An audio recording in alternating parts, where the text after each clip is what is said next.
So kind of. Mayor, we're live. We're live? Okay. If I go too Go ahead. high, that's not. Got it yet. Welcome to the regular meeting of Helotes City Council. It's November 9th, 2023. The time is now 7 p.m. Please stand with me as we do the invocation, followed by the Pledge of Allegiance by today's Mayor for the Day, Hudson Atkins. Would you join me in prayer?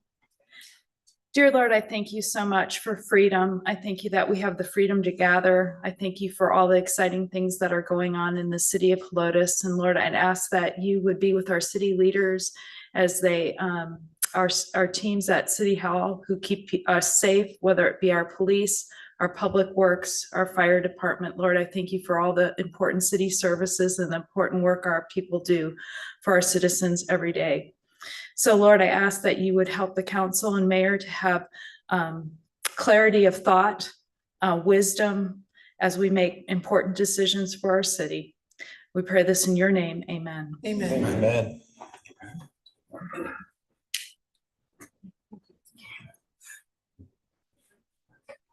I pledge allegiance to the flag of the United States of America and to the republic for which it stands, one nation, under God, indivisible, with liberty and justice for all.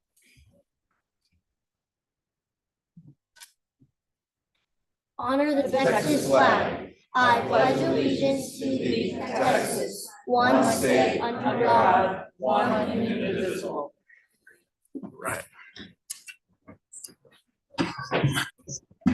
For those of you that are wondering, Hudson Atkins here. We had a benefit for the Helotes Elementary School at Paw Fest, and he was the winner of the item that was there in that auction for Mayor for the Day. So we welcome him to join us for our city council meeting. Hudson Akins, correct? Yeah, Akins, yes. Is Tony here yet? Not yet.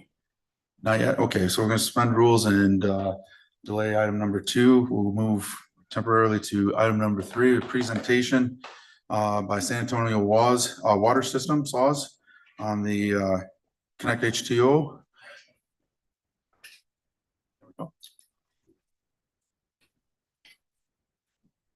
Good afternoon, good evening. I think the presentation is going to be pulled up.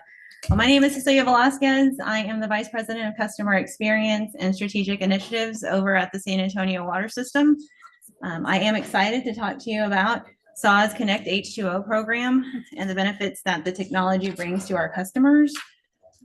I was planning on walking you through our program's objectives, the history behind the program, including our pilot and our current customer engagement efforts. But first, I wanted to talk you through how meter reading has changed over time in general. There are several ways that utilities can read meters. It's to the next slide. They can manually read the meter each month, obviously going around and actually picking up and reading the meters each month. Another option is automated meter reading that allows a read to be picked up by driving by the meter. So the close proximity of the meter allows you to get that read.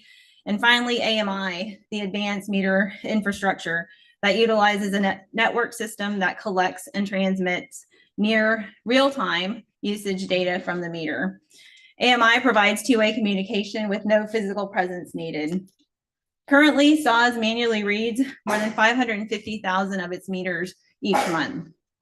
SAWS has been looking at both AMR and AMI technology since 2004. So almost 20 years we've been looking at this technology. And in our latest study, it finally had a cost, the benefits outweighed the cost. The main thing that has changed over the years has been the technology itself. As with anything, costs have decreased and the efficiencies gained of those technologies has been enhanced. This includes the battery life of the meters and the communication devices. In order to communicate the meter data, the batteries are required to wirelessly transmit the information back to SAWS. And going toward this slide, the SAWS board approved our Connect H2O AMI program in December of 2021. The key objectives were to enhance the Connect H2O AMI meter program, the customer experience by providing more water usage information to our customers, The information provided by the AMI system will also empower every customer to proactively manage their own water footprint. Access to hourly data, as well as daily water usage, along with targeted conservation messaging, will support SAW's goal to continue to drive down our target for gallons per water per person per day. Lastly, this program is focused on improving efficiency of our system. We expect to reduce the costs associated with the manual labor to obviously go and read those 550,000 meters, as well as reduce the non-revenue water by moving to these ultrasonic meters. I talked a lot about AMI technology, but this slide shows what is actually involved in these exchanges. Each water service will have a new water meter, like the one shown in this picture on the right, which is connected to a communication device, which is shown on the left of the picture. Every hour, the meter sends a read on the communication device where it's stored for a period of time. Every 8 hours, the communication device will securely send the stored data to SAWS. So we get 3 reads every day for each meter. We're utilizing CPS's AMI network, so the backhaul is able to efficiently transmit the data. In 2021, we conducted a pilot to determine the feasibility of the program in and of itself. The pilot was designed to provide customer engagement opportunities. We tested 3 pilot areas across our service territory. This included a total of 2,500 meters. The north area, in yellow, was primarily a residential area and was identified as a significant elevation changes in that area of town. The central area included all of our downtown businesses and was identified to evaluate the impact of large buildings and highways on our network. And the west area was a mix of both residential and commercial and looks a little bit like a representative sample of our entire service area as a whole. The electronic water meters were configured to, again, register hourly reads and transmit those 3 times a day via that CPS network. On the next slide, we realized significant benefits to our customers during the pilot period. In under 6 months, again, we identified and communicated continuous flow. So again, our customers who were in the pilot program had continuous flow to over 500 customers. We also saw an increase in customer engagement, with customers registering for the first time on our online portal and customers reviewing their online usage. We also avoided field trips. We immediately identified tampering. If someone cut those wires, we were able to immediately find out and replace those meters immediately within that 24-hour period. And we have transitioned to over-the-air billing of AMI reads earlier than planned. On the next slide, we initially started deployment with the help of 1 installation vendor, but we have since determined that SAWS, the best solution would be that for SAWS to play that part and serve as the installation program manager. In this role, SAWS staff will perform a number of the responsibilities that had previously been assigned to that vendor, such as warehousing, quality reviews, and call center support. On the next slide, it shows our actual plan on how we plan to install these meters. The blue represents SAWS installations, and the red represents obviously our vendor installations. By this, you can see that we plan to perform roughly 40% of the installations ourselves. However, this plan allows SAWS the flexibility to staff up as needed. And the plan is to be completed by the end of 2026, with installations hitting a peak of roughly 17,000 installs per month. So where are we right now? The next slide shows our meter deployments. So we are still ongoing as we ramp up our internal efforts. We've installed approximately 78,000 meters so far, which represents roughly 15% of our customer base. Our current focus is on exchanging meters that have stopped working and installing meters for new development areas. So again, our current up to this time, all 78,000 meters have been focused on sick meters.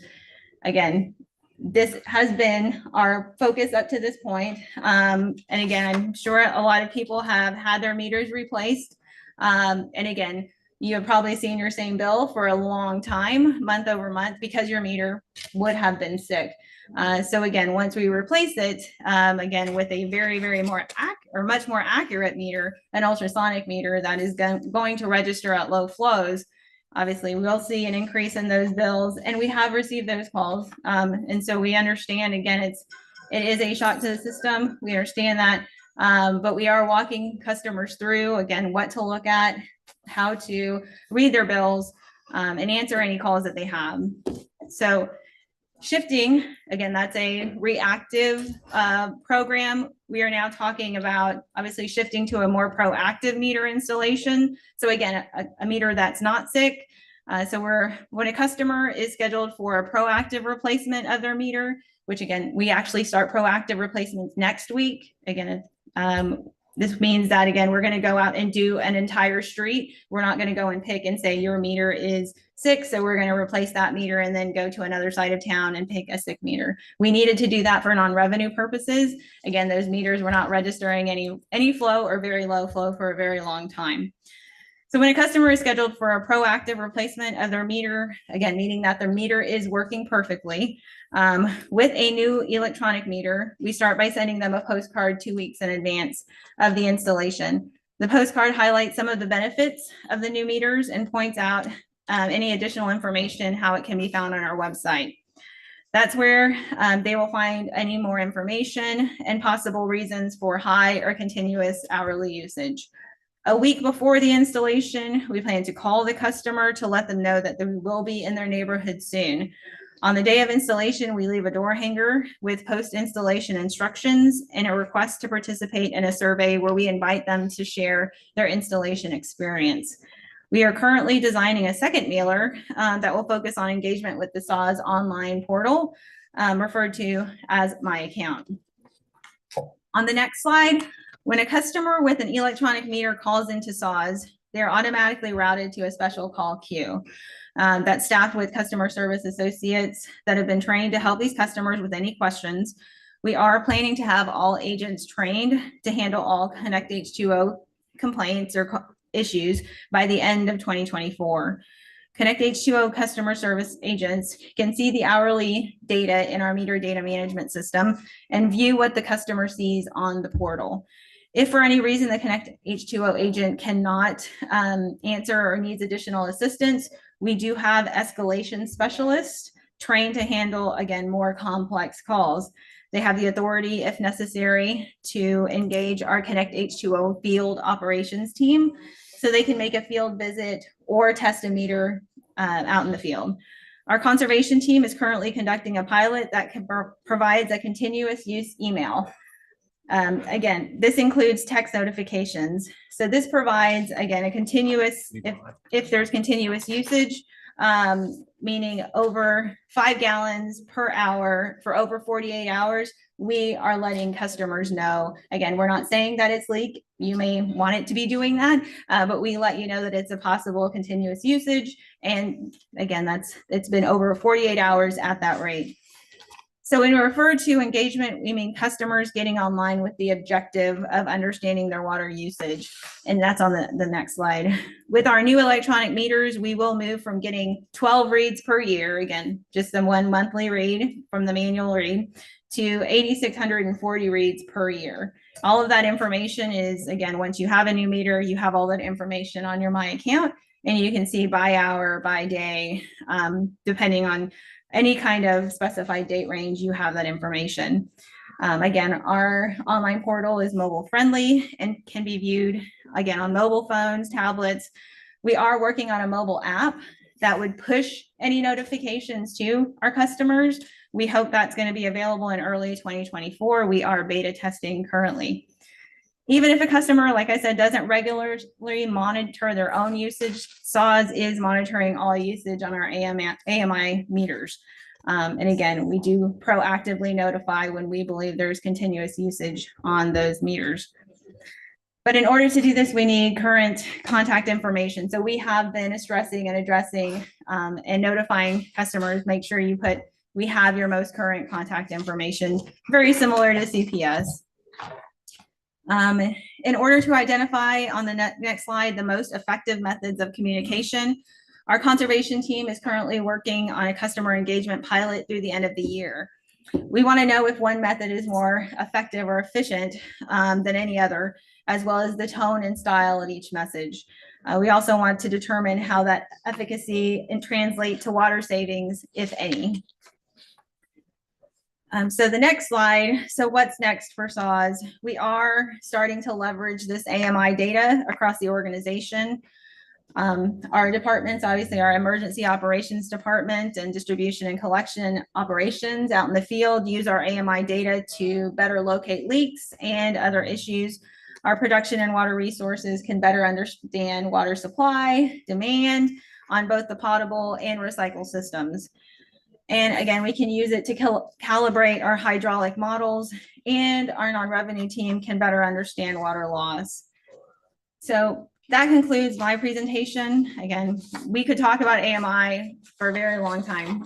We're very excited about what's going on with, like I said, we've been looking at this technology for over 20 years. We've done several studies that were not, where the cost didn't, outweighed the benefits. We were finally able again to show that the benefit this time around outweighed the cost. And again, there is a whole lot more data. And again, customers do not have to wait into their bill to find out if they have a leak or a problem, right? And so that's the overall benefit again to our customers. And that's obviously you have questions or any comments for me. I have a question. What does it look like? And you know how at the end of our driveway, and then there's a little box for the water meter? What is this new one going to look like? Yes. So in this picture, again, this is exactly what your water meter will look like. It's manufactured by a company called Deal. It's called a Census ultrasonic meter. And again, it has screen numbers on the top. So it has 5 different screens that you can push your button and go through and see whether it's your hourly usage, daily usage, has different information for you to look at it if you'd like. But the thing on the communication endpoint on the left is actually what transmits. So again, your meter is doing exactly what your current meter is doing. It's right now, your positive displacement meter right now is what you have, unless you already have an AMI meter, but our old PD meters, again, were very similar. They take and they're measuring usage. The magic, of course, happens with the communication endpoint that's shown on the left there. It's almost its own little radio frequency, obviously up to the network. And we are partnering with CPS. They already had their own network. CPS obviously has already been obviously electric meters for a very long time. The water industry is now lagging to get there. But again, you have to have that electric network to actually get the reads to work, right? For us to get the reads back. So that's exactly what you're going to see in your meter box. It's underground. Yeah. It's in the box. It's in that. Where your box meter was, underground, yeah. where you saw the dial go around, that's out and that's in its place. So it's the same location. It's small. We have one at our house. Can it get wet and all that? Yes. Yeah, it can. It's waterproof. I do have a question. Yeah. They did replace mine because my meter had broke. They put it in there. My question really comes for calibration, because I had a suspicion that all of a sudden we're using more water. And so it is very accurate to the 100th of a gallon per minute. So it's incredibly sensitive. But when I filled up a gallon jug, it showed 1.1 gallons. Right. So it's showing 10% more than what I actually was doing. I want to do a series of these, but what I'm curious about, because we also saw that phenomenon when all of a sudden everybody's bill was 10% higher on CPS when they got their electric monitoring things. There really is, there's something beautiful about a mechanical meter, because it's very easy to read and it spins and it moves just like a bicycle chain. You put it on once, tire goes around twice. I'm a little concerned about it not giving accurate readings. When we do these tests, of course, that's not scientific, but Sure. A gallon jug and it says 1.1. And my bill's now about 10% higher and it's reading 10% more usage. Sure. No, understood. So that's a lot of question all at once, but so definitely, again, if anyone is concerned and everyone wants to call in, we do offer to go out and do an actual, as you call it, a bucket test, right? And actually, but be very, again, we do have a meter shop, and we do have, we use our Mars testing system. So again, that's a industry standard.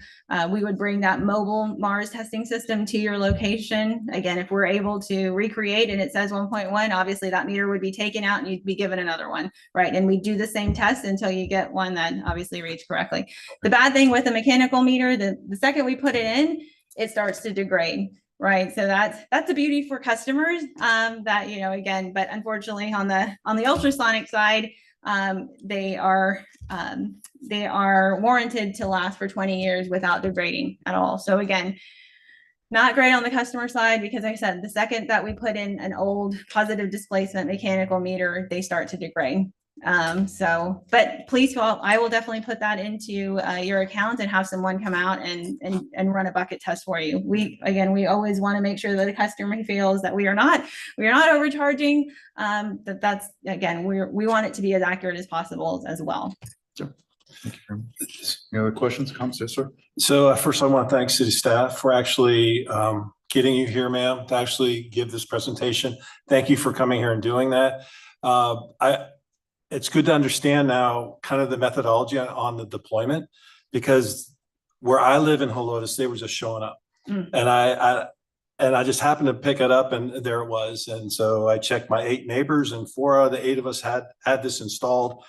And so now I think I kind of understand the way you guys are deploying it, Yeah. but it just kind of showed up here in Helotes. And Right. so information, education is key to acceptance. And so I thank you for coming here and presenting. And I hope these slides are available somewhere so we can share with our community. Yes, definitely. I know you have them, and if you can PDF them, I know they have my notes on them. So we can take those off. That'd be nice. But yes, for sure. Again, they're definitely what we usually present to all of our community organizations that and I understand we ourselves are just trying to also get a handle on everything with this new initiative. We are grateful for our board to obviously have, again, we went through the feasibility study with the pilot, but now again, making sure that we don't surprise anyone. That's huge. So we are trying to get our communications plan enhanced.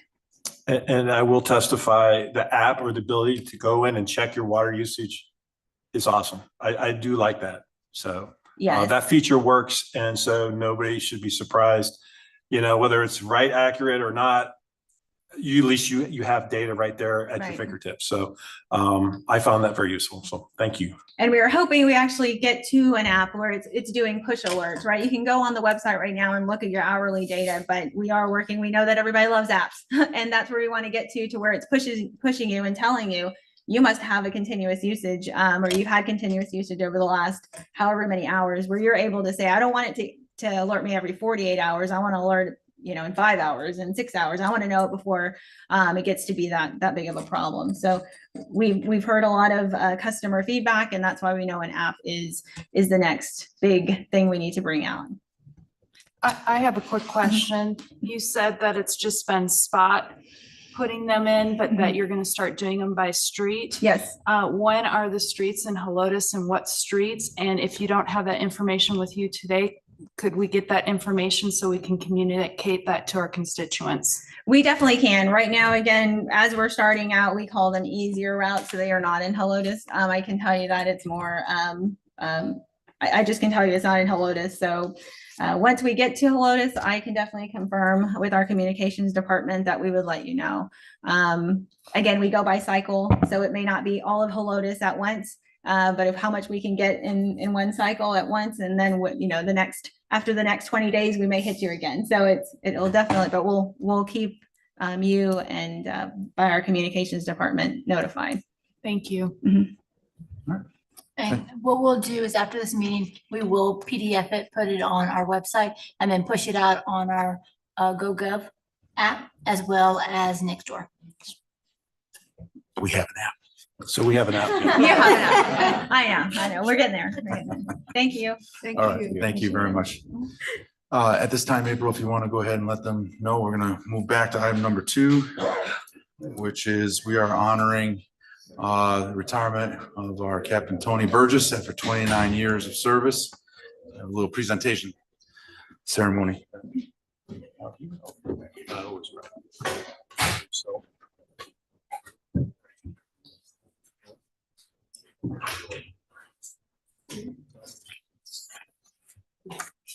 What do you think? Oh. Good. Welcome. Since you did this as long as I did. Exactly.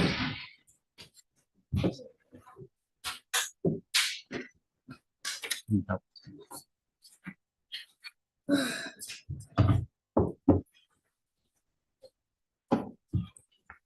this?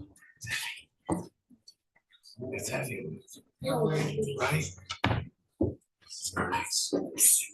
Ladies and gentlemen, this is now retired Captain Tony Burgess, and with us the 9-year service, he's retired, and we want to honor him today. It's oncoming, but we have to look at scheduling times, and we have a proclamation to you. We're going to read out here from the office of the mayor of Helotes, Texas.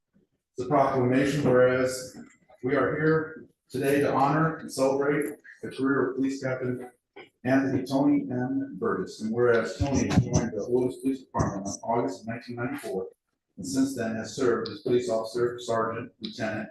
In October 2015, became captain. And whereas during his tenure, the Helotes Police Department played a crucial role in the city of Helotes, earning a spot on the year 2021 and year 2022 safest cities in Texas list prepared by SafeLine. And whereas in 2021, he was named Officer of the Year by the Helotes Area DFW Post, showing professionalism amongst his peers and exemplary service to the community. And whereas the Helotes Police Department has earned and maintained the confidence and support of the citizens of Helotes, and whereas it's only fitting that we honor Tony for serving our community over the past 29 years. Now, therefore, I, Rich Whitehead, Mayor of the City of Helotes, along with Helotes City Council, do hereby recognize and express sincere appreciation to Tony for his dedication, protecting, and serving the Helotes community. As you hang up your uniform and say goodbye to chasing suspects, know that your legacy will continue to impact future officers. May your retirement be filled with relaxation, adventure, and the company of loved ones.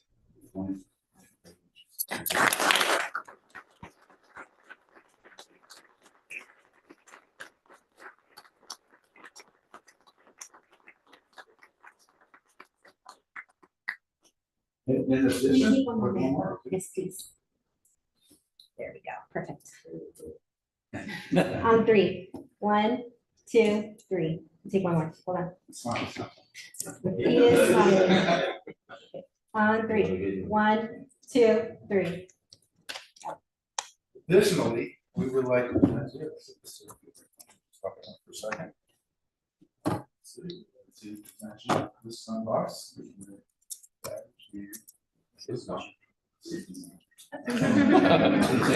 Mayor, can you read it?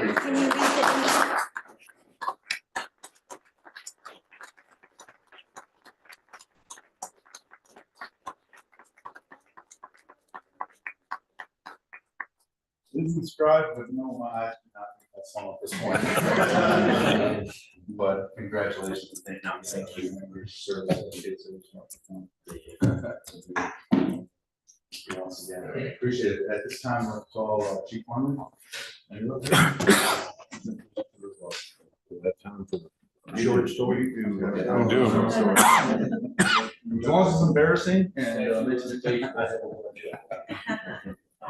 Tony, this is something of our thing for you. I can't read it either. I didn't read it. You're welcome to read it. I need your glasses in order to read it. It's dedication and service. And you'll hear a lot about dedication and service. That's service right there. There you go.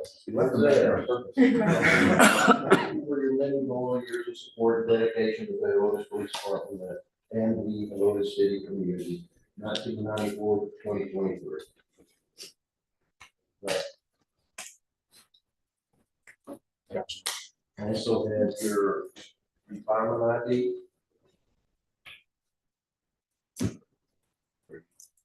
Badge hadn't come in yet, so you'll have to do that at my house over at Dallas Cowboys game. Detroit. This is your regular. Go Lions. Tony and I have been together for 3 decades here. When we started here, there was no Walmart, there was no O'Connor High School, there wasn't much. We ate hot dogs at Texaco that had been on the rotisserie for 12 hours. And if you did have to work a shift where there were restaurants open, you had the Chaparral, the Helotes Cafe, or Hickory Gut, and that was it. For us, it was, yeah, for us, it was hot dogs at Texaco. Like I said, we've done a lot of things together. I can remember one Christmas, Tony and I built a fire behind the OPD, and we took a popcorn tin and put water in it so we could steam tamales, so we could have Christmas dinner. Which goes into what I was gonna say. We started the fire with a flare. Yeah. Service and dedication, but there's also another word that not many people understand that don't do this business like the police and the fire, and it's called sacrifice. So we thank you for your sacrifice. And what I mean by that, sacrificing kids' birthdays, sacrificing your Christmases at home, your Thanksgivings at home. All the time you and I spent here when everybody else was at home. So to me, service, dedication, that's all nice work, but it was a definite sacrifice what you did. It is. And thank you for everything you did for me, keeping me in line, keeping me grounded, and most of all, out of anything I could possibly say, I just thank you for your friendship over 30 years.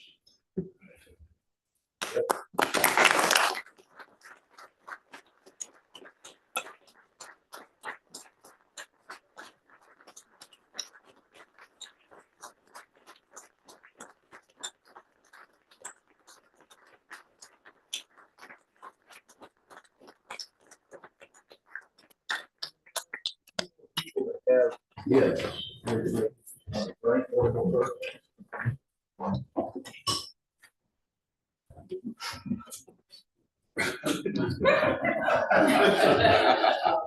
So, to begin with, you want to argue with this, something that, you know, comes from everybody in the department. Something you did, Sean's point on, and you can go ahead and read that, so front and back to it. What does it say? And this has a story behind it too, but it's pretty self-explanatory. The meetings will continue until morale improves. I.e. used to not be so nice and tender as I am now. Matured over time, and got better, I think. Well, this is a memory of those former times. Everybody signed it, we had it made for you, and put it to vote, do. And so is a 2x4. This is no thing. We just, for me and the entire police department, we want to thank you for everything you did. I think you've been there a lot and done a lot for, moving there. Appreciate it.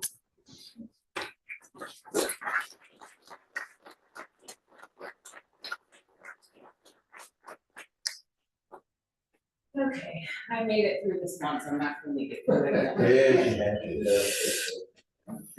So this is your radio retirement sign off. September 5th, 2023 at 13:06 hours. This is the Helotes dispatch with a special announcement for the Helotes Police Department. On behalf of the Helotes Police Department, Helotes Dispatch, Helotes Fire Department, City of Helotes, and the community of service, we would like to take this opportunity to acknowledge an outstanding individual with gratitude for a job well done. Life as a law enforcement officer is not easy, often having to put duty before your family. We would like for you to think about all of the lives that you've changed throughout the course of your careers. This world needs more police officers like you. Thank you for all that you have done and legacy that you have left for the next generation. No more lights and sirens, pouring engines, or adrenaline bells. We wish you just as much excitement in your retirement, but in a different way. You are a free man, no longer handcuffed to the job. You have done your hard time, you have served and protected for many years. Now it's your turn to be served and protected. Congratulations, Captain Burgess, and thank you for your 29 years of dedicated service. Good luck and best wishes for a long and happy retirement. You will be missed. We copied 120 off duty at your retirement.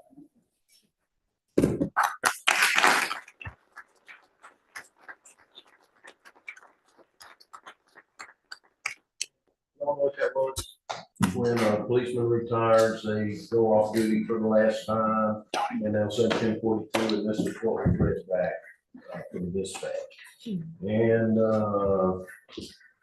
Brett. Brett, you. Later? Yes. Okay. Anybody? Got it?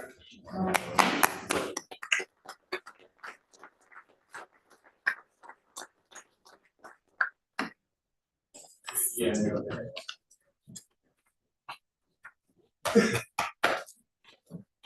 Before I take off, I just want to thank the city for letting me hang around this long and serve the community. Out of the 4 buildings on the property here, I worked with a lot of good people. I think that's what's kept me around this long. I'd like to thank Keith for friendship, being my partner for the last 30 years. We get some credits. My kids and my wife.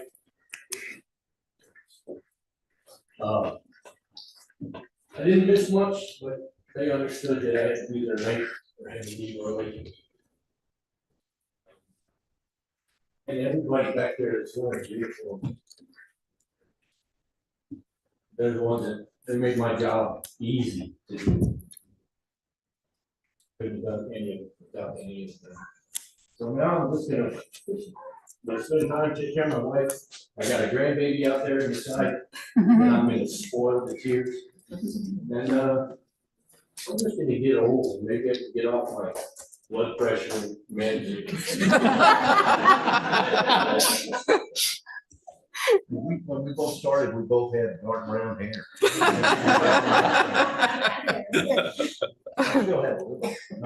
Thanks, everybody, once again. I apologize for being late. It was atrocious. Thanks, Chuck Stott. Thank you so much. Yes, sir. Thank you. You bet. Take care. All right. Thank you very much. Take care. Good luck. Congratulations.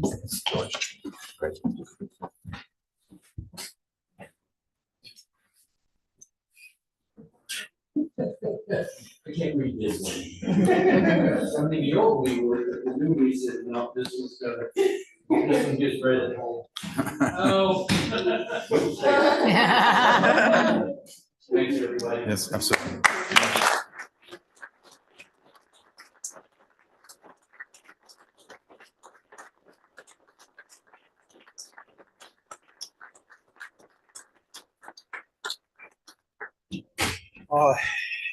If you came particularly for that and you realize that you might be stuck here for a little bit longer and you want to leave, feel free. You're more than welcome to, don't feel like you have to stay if you came just for that. At this point, we have citizens to be heard. We have anybody signed up for citizens to be heard? No, sir. Okay. In that case, we'll move on to the consent agenda. Hold on, real Just a quick. second, there is, There is, we have one. yes. Yes. Okay. Very much. Citizens to be heard, is that Waylon Waymire? No, not him. Yeah, he accidentally signed up. He's here Okay. for an agenda item. Okay, so no other citizens, to be okay. We'll be right with you then. In that case, we're going to the consent agenda item, looking for a motion, a second to approve consent agenda items number 5 through 7 as written. And Mr. Mayor, I move we approve consent agenda items 5 through 7. Motion by Sanders, second by. A second. Second by Merchant. With nobody requiring anything to be pulled and no discussion required. All in favor of approving consent agenda items 5 through 7 as written, say aye. Aye. All opposed? Motion carries. This time for the mayor's report, Chief Moreland's in the back, but the last I heard from the last TxDOT update is that their schedule still only shows like 44%, but they did a lot of stuff that is further on in the project. So it's more like 66% actual completion. They're still on schedule now to original delays that we had that brought us from December, January, pushed it over to beginning of May. We're still about a May 9th finish, but a couple of final finish items once it's opened later on in the summer, but we're still on schedule with that. We have a couple of events that are coming up for the city. One is the Veterans Day concert, which will be on Sunday. This coming Sunday at 3 p.m. over there in the fire department bays. We'll have our community area band will be there along with some honored veterans, and just a good time. Last time we had close to a couple hundred people over there. Yeah. It was a great time. We also have the lighting of the lights. Christmas lights will officially turned on Friday, December 1st at 6 p.m. right here at the City Hall grounds. Additionally, we're going to have a first responders breakfast with Santa. You done with that? Okay, I'm done with that too. That's going to happen Sunday, December 9th at 9 a.m. And then we also will have the Hill Country Christmas Parade in Old Town Saturday, December 9th at 7:30 p.m. So those are the important, very popular, very fun community events coming up. So mark your calendars. This time we're going to go on to item number 9, looking for a motion and a second to discuss and take action on item number 9 as written. Mr. Mayor, I move that we discuss and take action on number 9 as written. Motion by Massey, second by Sanders.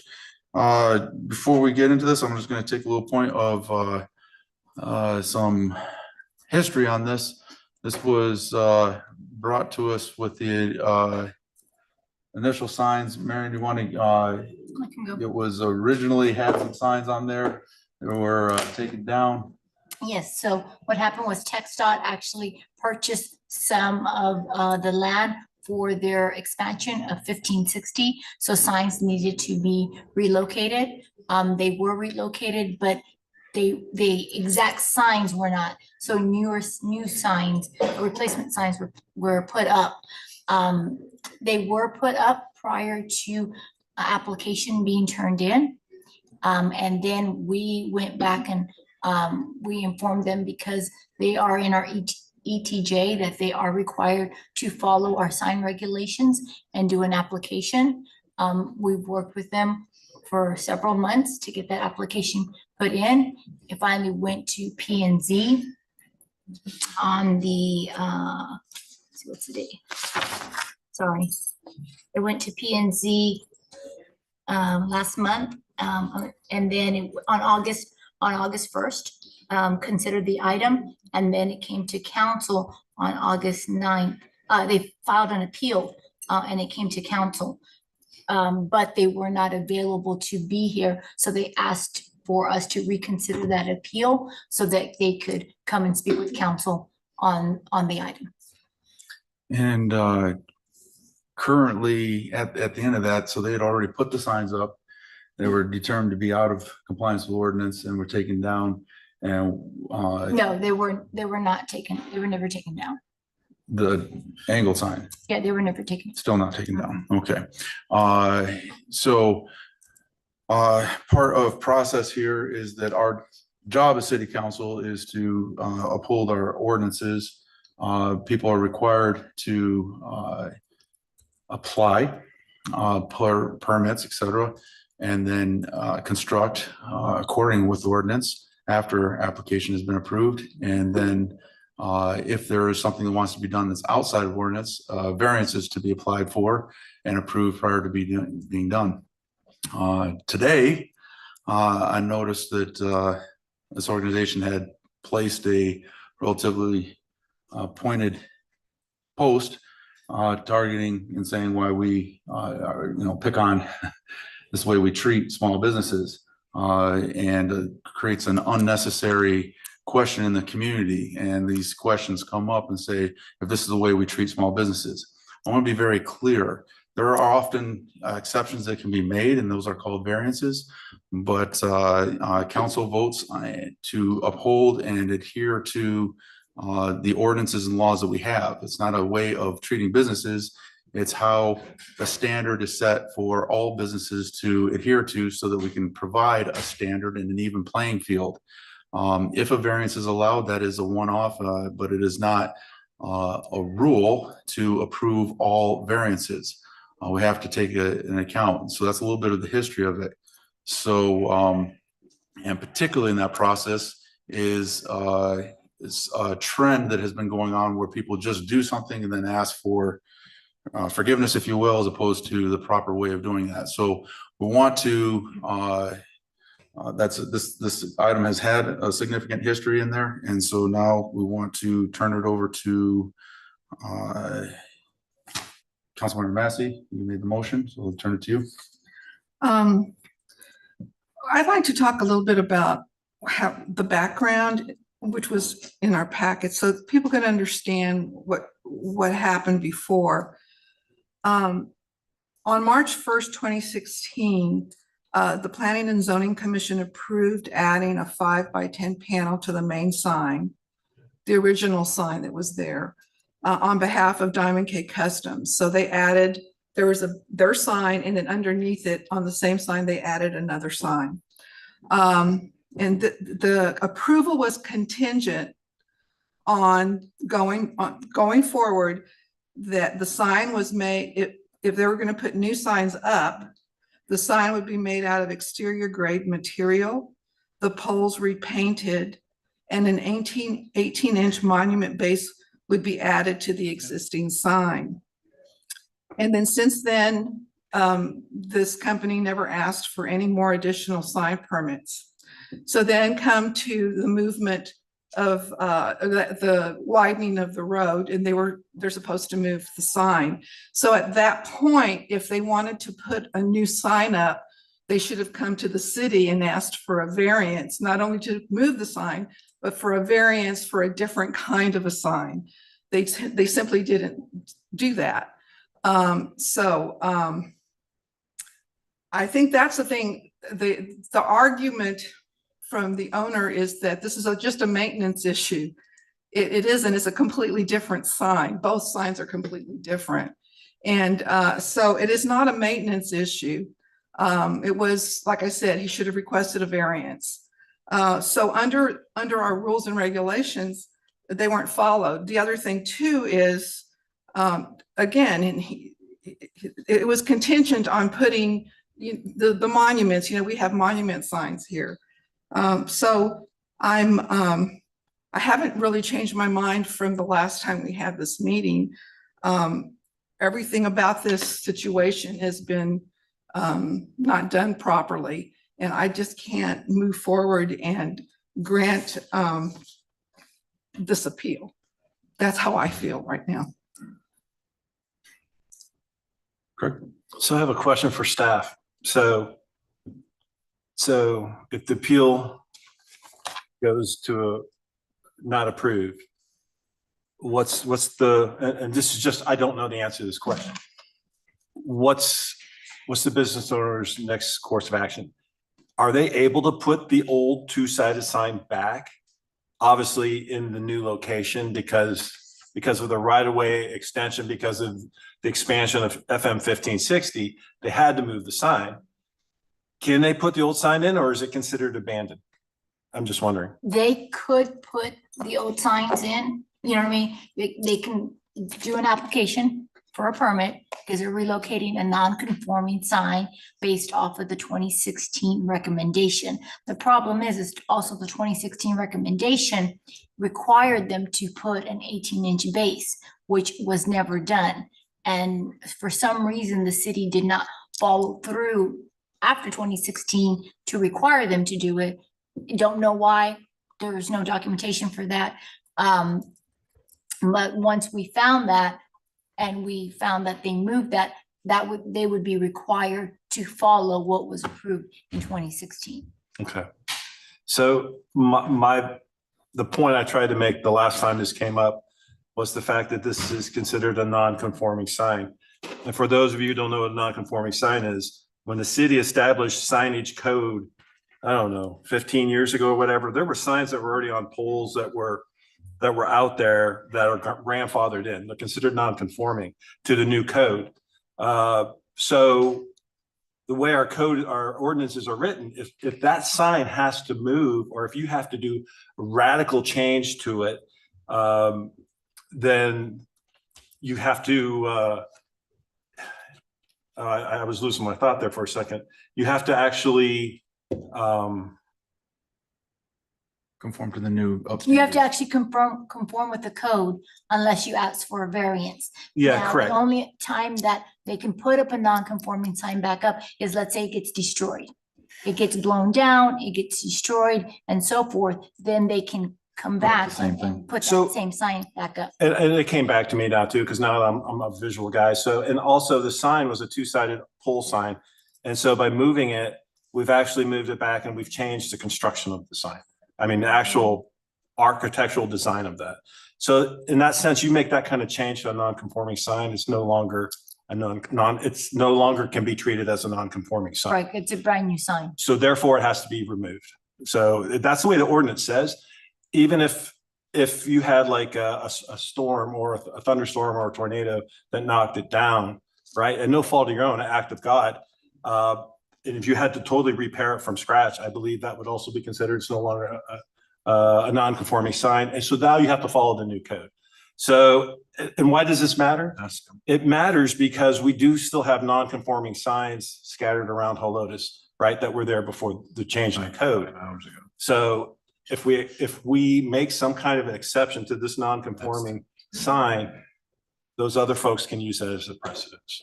And so it's got second, third orders effect. And so us being on council, we have to look at, you know, those kind of things, not just this one particular issue. What's the long-term impact to the community and those other signs that aren't like that right now don't meet code.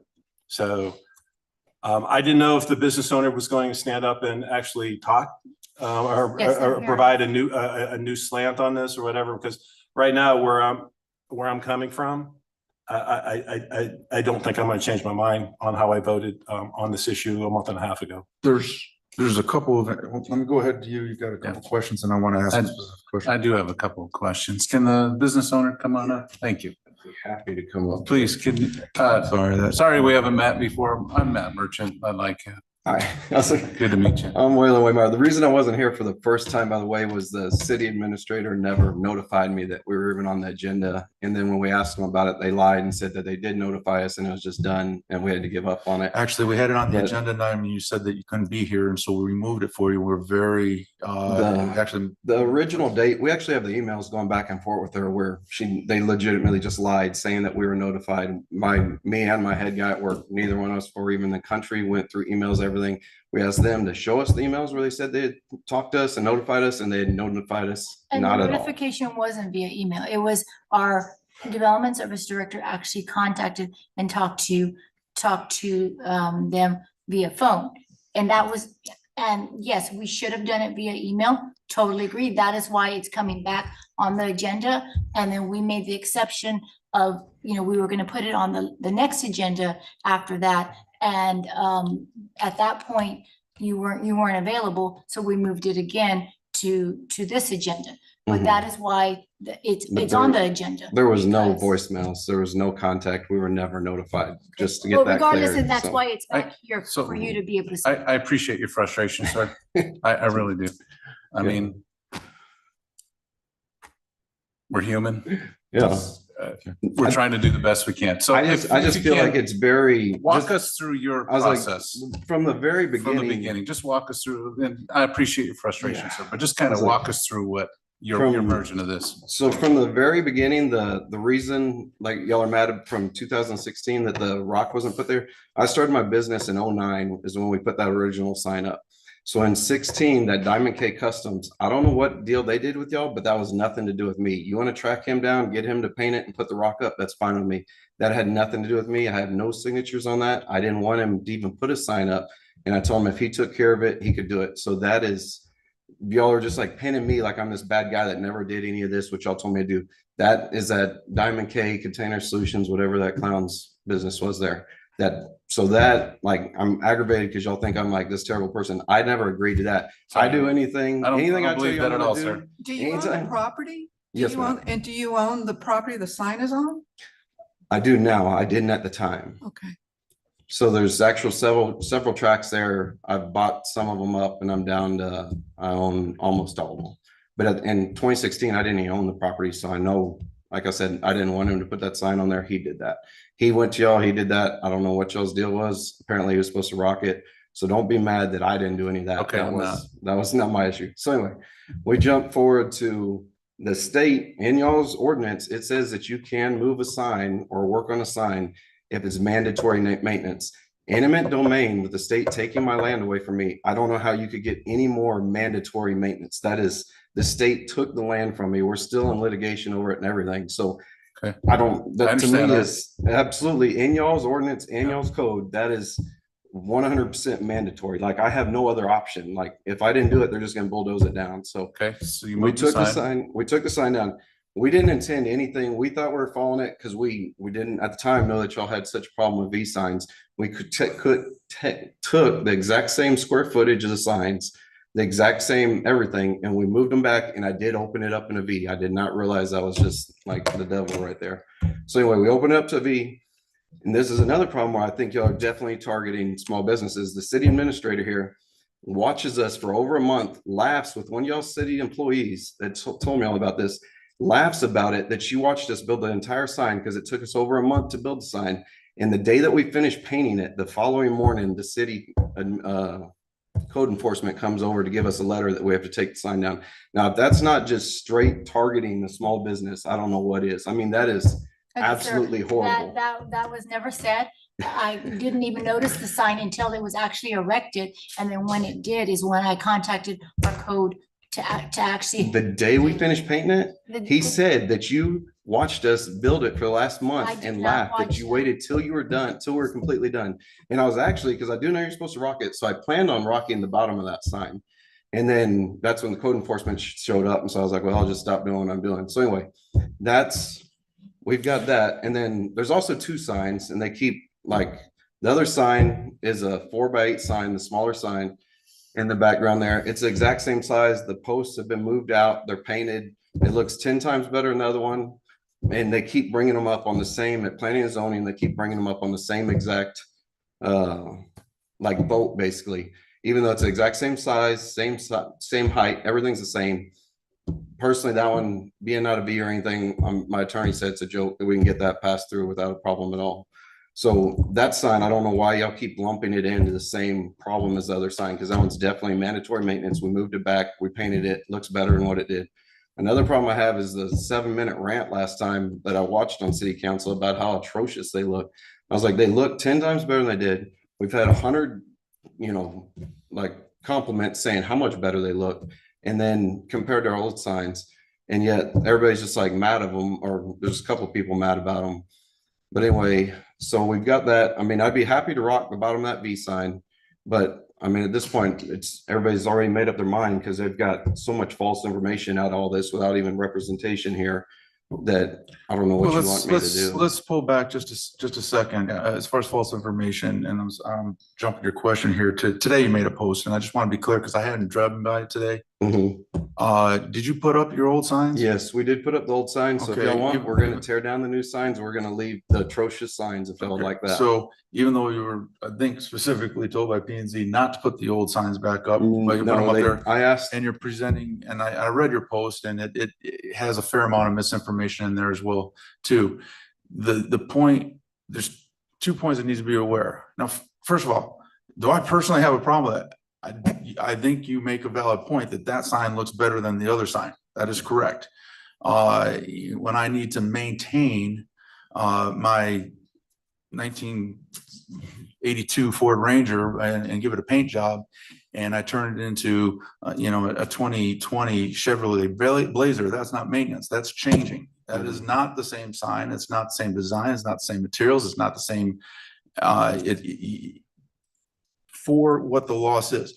I'm not arguing that change doesn't need to happen or that it couldn't happen. What I'm saying is when you apply under maintenance, that means I'm going to put a fresh coat of paint on this and it's going to paint the same. Just like in my house, I'm going to repaint my house the same color as it is. I'm not applying for a different color because our HOA I can't paint it blue. I can't paint it pink. I have to paint it one of select colors or the color it is.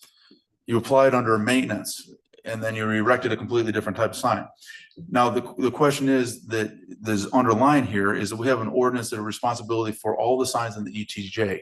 The idea here generically speaking, if we just take a step back, nobody thinks you're a terrible, horrible person. And I agree, some of the signs you had out there are atrocious. I'm in agreement with you on that. The question is, how do we move forward? And the reality of it is the point of the ordinances is to set a standard of what we want Helotes to be. Helotes is a premier, one of the premier communities in all of Bear County region.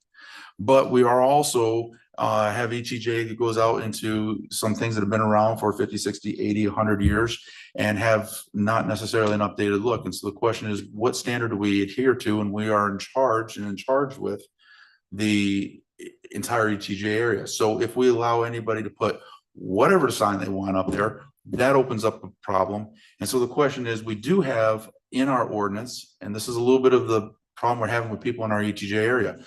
I didn't know. You didn't know because you didn't ask.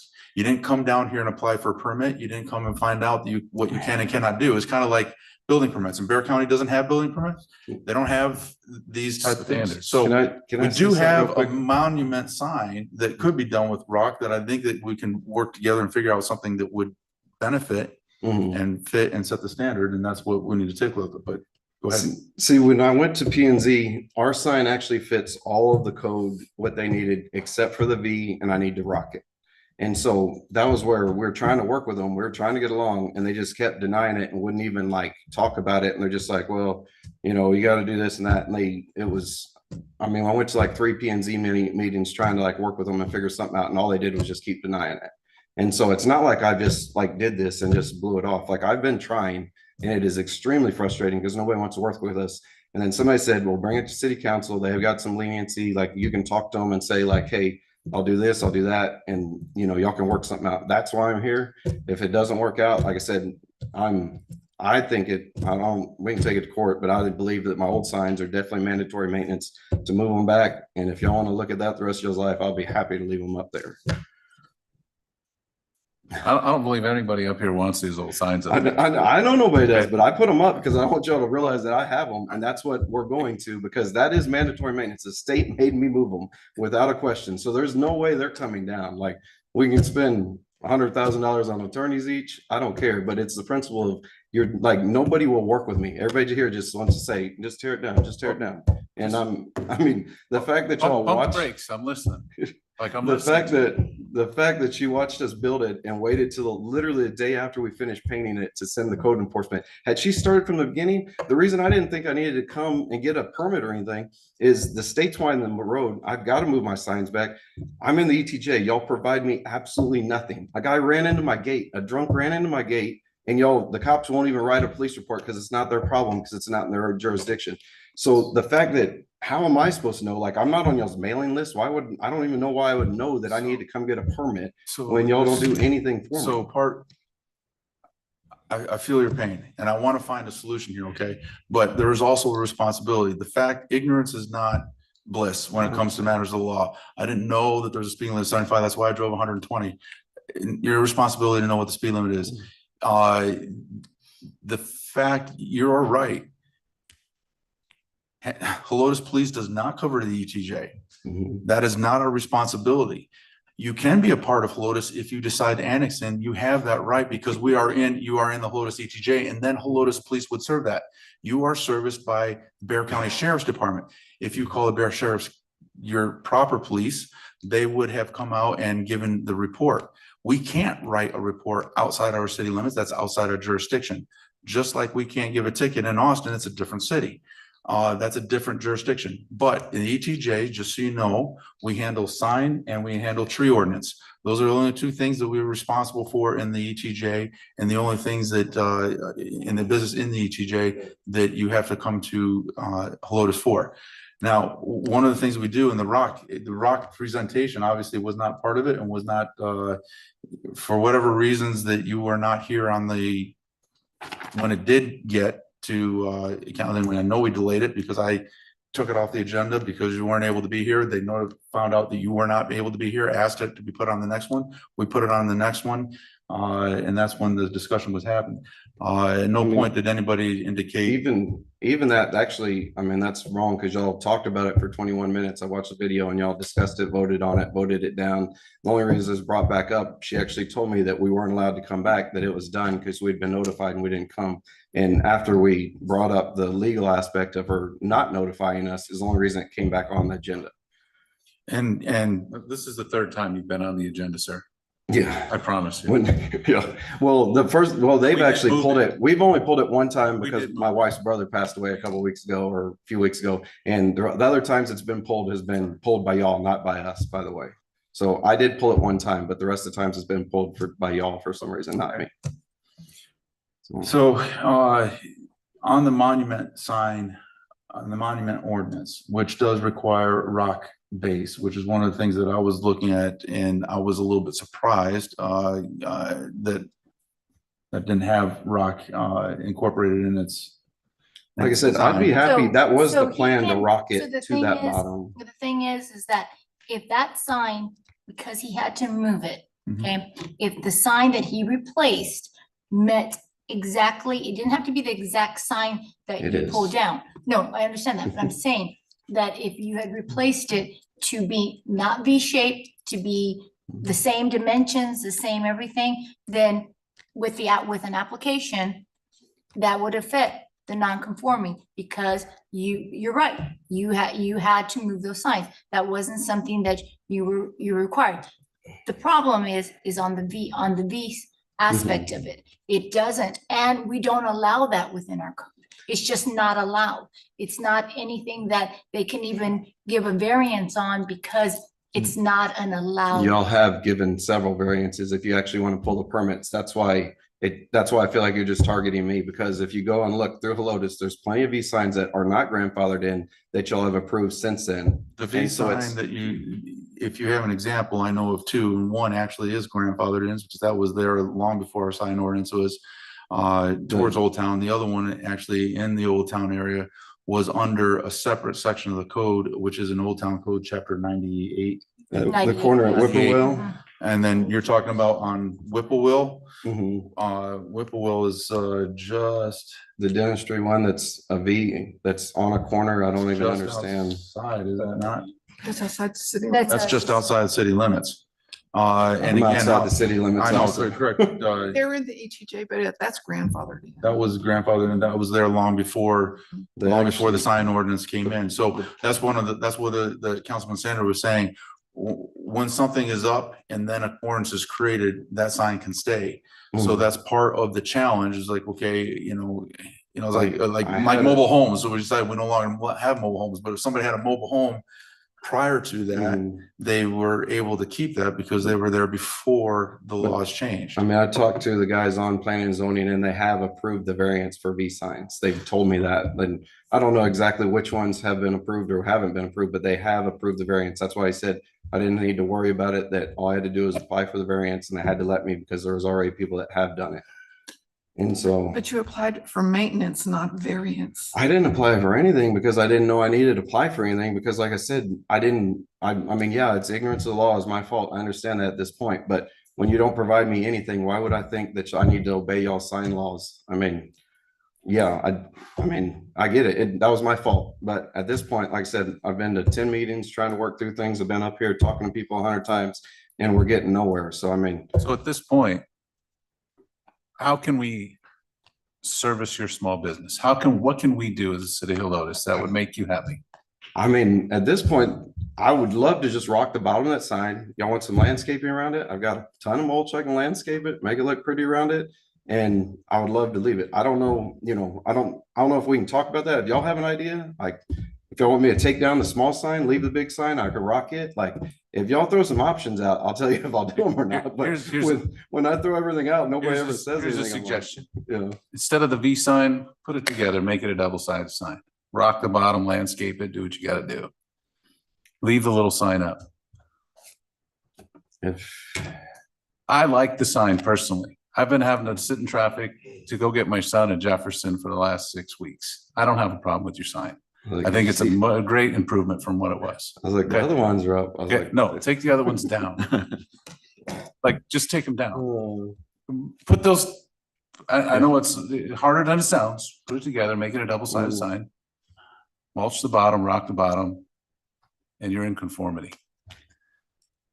That's my suggestion. I mean, I If y'all- appreciate your yeah, I was business. I mean, Okay, if because y'all agree to that, that's fine. I'll do that. your I mean, business means something to our community. Mhm. And I'm sitting up here and I'm telling you, I'm not lying to you, I'm not bullshitting you here. That means something to me, okay? What's the size of that? 18? I'm sorry, is that, I can't read that. Does that say 18? 18 feet. So, you know, I mean, and there are, please understand, there are a number of things, like, for example, it's too tall. It's Well, too large. that's There are what- several if you- variances you did. Well, that's what I was saying. There's not actually a variance. If you scroll down a little bit to the height, like, It's to the height of the So- road, he's within. so if you shoot it, because that's another, like, the ordinance doesn't say where to get the So, level from, On, so on the Which is an second, argument, by the way, that I made on your behalf when you weren't here. that's because I mean, and on the the pavement's second like. sign, the problem is the staff can't verify and cannot tell you if it's the same height as the first one, because You we can don't. actually, because it's sitting right next to Well, it if right it's now. sitting now, but I mean, prior to that, we didn't have that information. Mhm. So if it is the exact same height of that sign, then it is a maintenance of, because he was required to move the sign. Right. If it's the same height, the same width, you know, and so forth, Yep. then yes, that concludes it. So that's for the second sign. For the first sign, it isn't, that doesn't, because it's not the same dimensions as the original sign. So we're clear on what we're talking about. Your second sign is fine. The Mhm. small The small one. double-sided Mhm. sign. How much money do you have into this About 17,000 on a sign? on those two signs. Yeah, that signs cost a lot, and that's not the issue here. Well, That's what I mean. It's having like, to I mean, redo this. let me- whole let me sign. ask- if somebody would have Like showed a- up the first day we put our first post up and said, hey, y'all got to get a permit for this. Did you do anything? We could have quit. There wouldn't have been an argument. Everything would be perfectly fine. But it's the fact that watched us build the whole thing and show up the day after we're done painting. And the thing is that I know your excuse you I'm told him was I'm- it's not your job. No, to no, do no, it. no, that is That's not what my you told excuse, him. and I did I'm not not sure say you're that. getting the right information. Yeah, I don't If know. that person was given, I'm not sure they were given the right information too. So we have to check into that, but. Right, please go ahead. but the thing is that when first time I noticed the sign, and I'm gonna tell you why I didn't notice it before, because I was not here. I was actually somewhere else. I had a health issue, so I wasn't here. So the first time I came back to San Antonio was the first time I noticed your sign.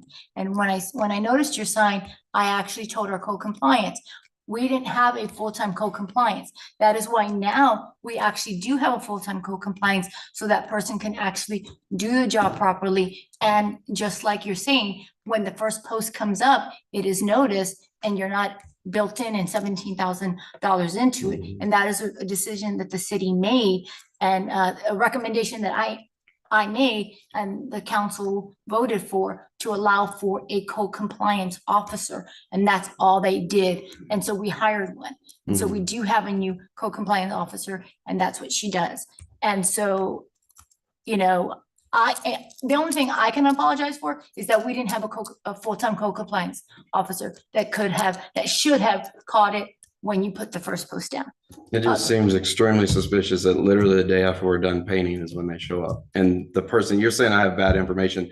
I've lived here since I was born in '84. I've never moved further than 5 or 6 miles from here. I ate at the Hickory Hut, the Lotus Cafe, El Chaparral since I was born.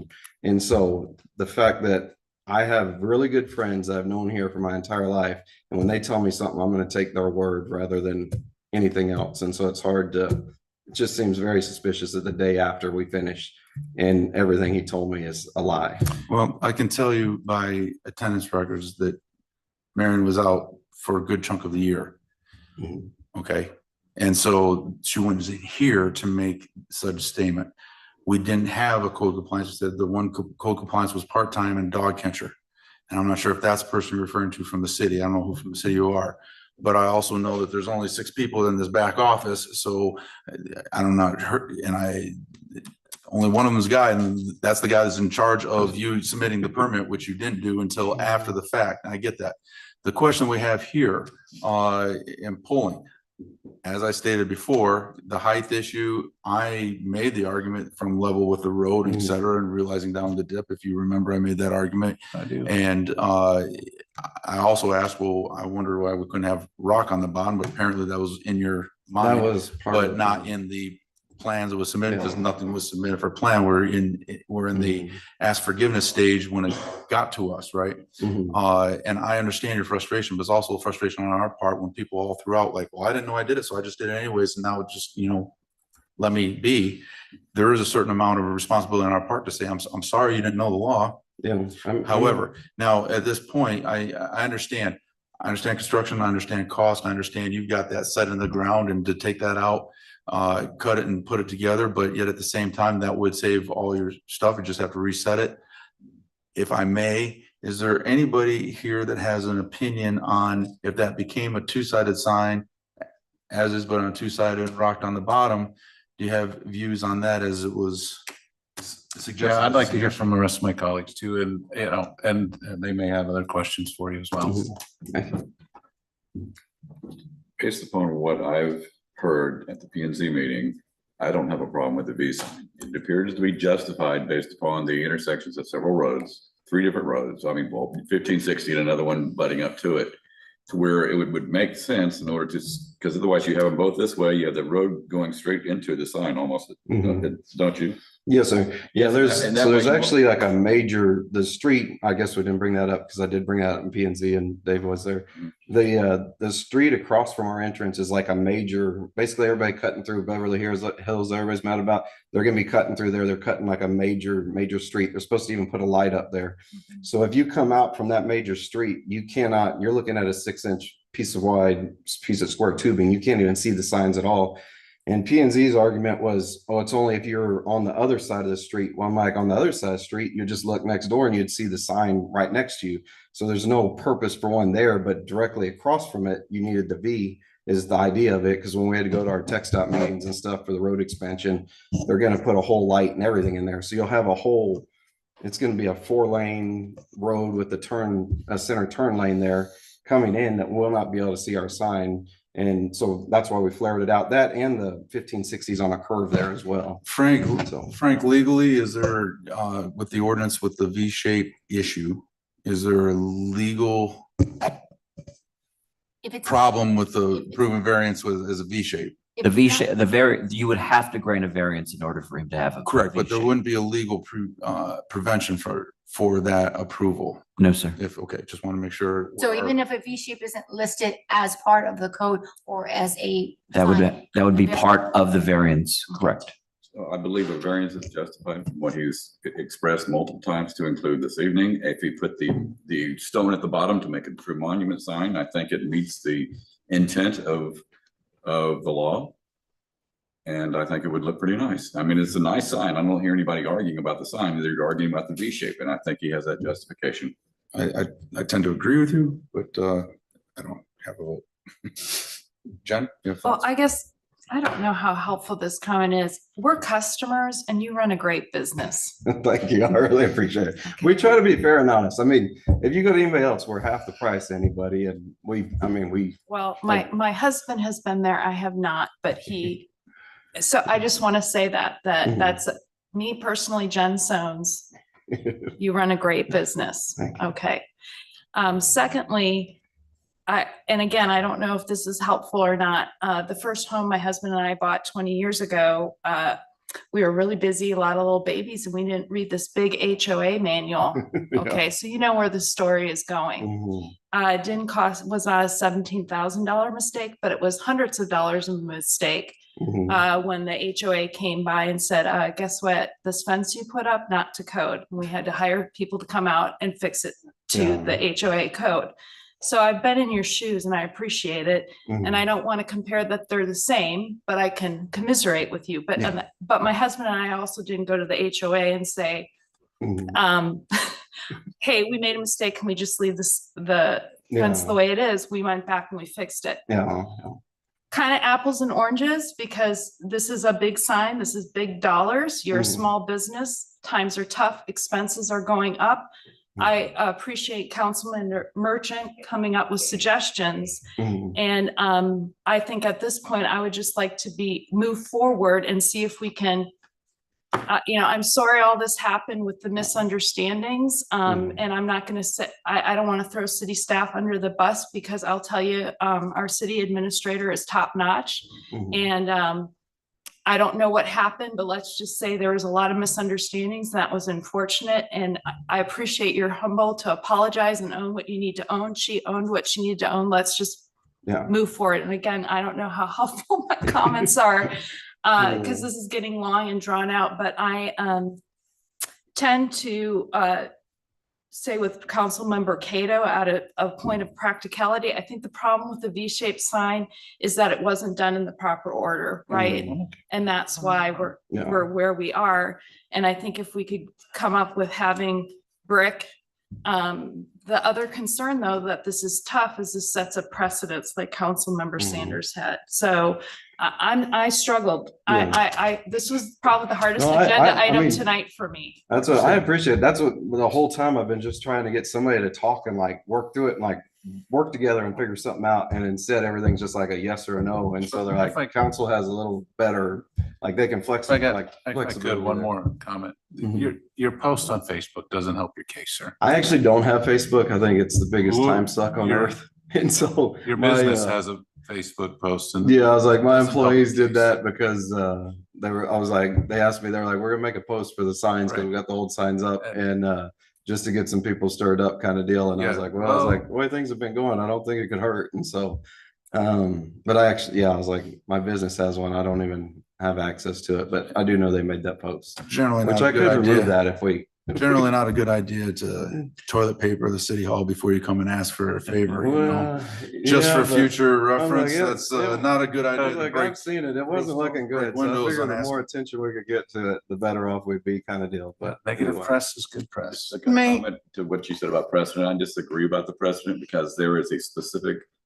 justification based upon the different roads coming in. How many other properties are going to meet those circumstances?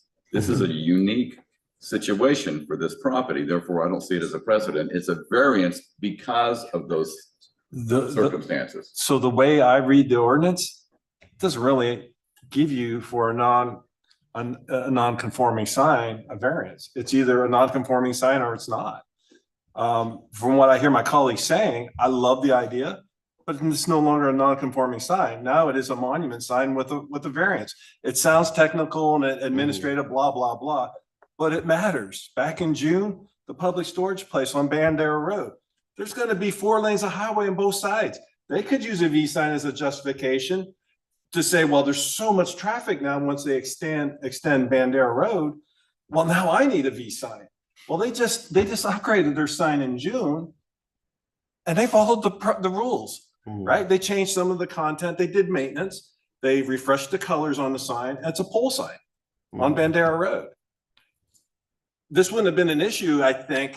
We'll come up with a compromise here, but I think at the end, if you wouldn't have made it a V sign, just updated the sign, made it fresh like you just like it is, and just made it a 2-sided sign, this has been done deal, long gone. So we're gonna recognize Councilmember Massey for a quick second, and then I'll have a comment, and then we'll have a vote.